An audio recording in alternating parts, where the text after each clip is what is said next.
Welcome to the June 1st, 2011 Frontline Reports podcast from Doctors Without Borders, Médecins Sans Frontières, or MSF. I'm Melissa Pratt. They are from time to time exposed to this kind of threat, so they are completely psychologically traumatized, most of them, knowing that their son, their brothers, and their cousins are killed or injured in this kind of incident.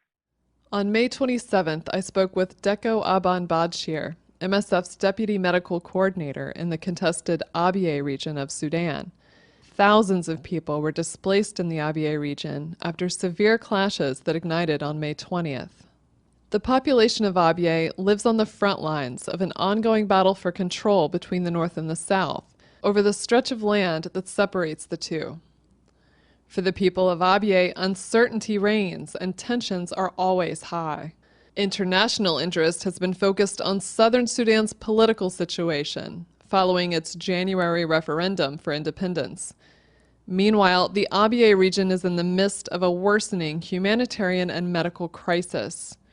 More than 75% of the population has no access to basic health care. And now, thousands are on the roads, searching for safety amid the recurrent violence. Badshir described what he saw the day after the start of this most recent crisis. And during this time, all the villages, all the local population fled toward South Agok, where MSF is having his biggest project in the area. On that night, we received 45 wounded patients from Abyei area. We did 5 surgeries, 4 with a good outcome. Within 5 days, MSF had received 53 war wounded in Agok. That town and others were soon deserted, and thousands of people had taken to the roads. MSF staff said most of them carried few personal belongings, which indicates that they fled very quickly and will have little of what they need to survive when they reach refuge. Since the rainy season has begun, some of the dirt roads in the area have become mud. For people who have already endured so much, Badshir said, the situation is particularly harsh. They are from time to time exposed to this kind of threat, so they are completely psychologically traumatized, most of them, knowing that their son, their brothers, and their cousins are killed or injured in this kind of incidents. The Abyei region is home to oil fields and also to pasture land, which is necessary for the cattle-keeping communities. This area has been fought over by the North and the South and by different tribes for years. Treating the wounded was the first need that MSF teams responded to, but their biggest concern now is for the thousands of people on the roads. They're completely destitute, Badshir said, and in need of everything from food and water to shelter and clothing. We have seen thousands of population moving from Abyei, Agok area towards a place called Turale, which normally has a population of 40,000, but we are estimating now that this population almost doubled.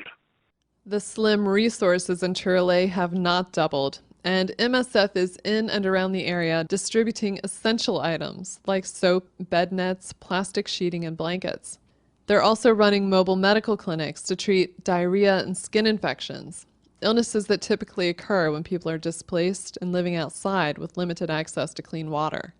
With the rainy season, there are also concerns about malaria and cholera.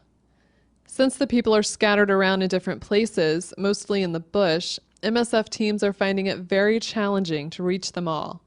But it's extremely important that they do. Children and pregnant women are especially vulnerable to dehydration after walking long distances with no water, and to malnutrition. The population there is in the midst of a seasonal hunger gap, the time between the end of the last harvest and the start of the next one, when food stocks are at their lowest.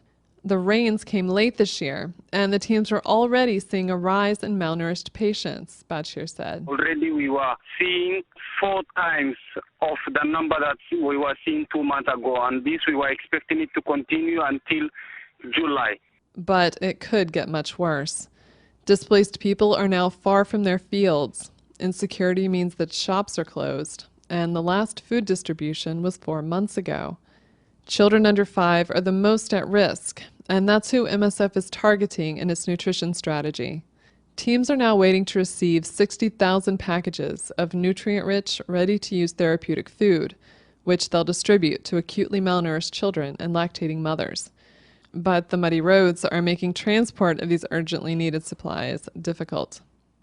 After a brief evacuation, MSF returned to its hospital in Abyei town, where teams are performing surgery and other much-needed activities.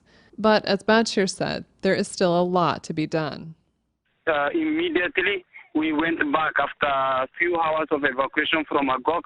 We went back and opened our inpatient department, outpatient department. We opened our TB department. We opened our maternity. And for your information, MSF is the only organization that is working today in Abyei.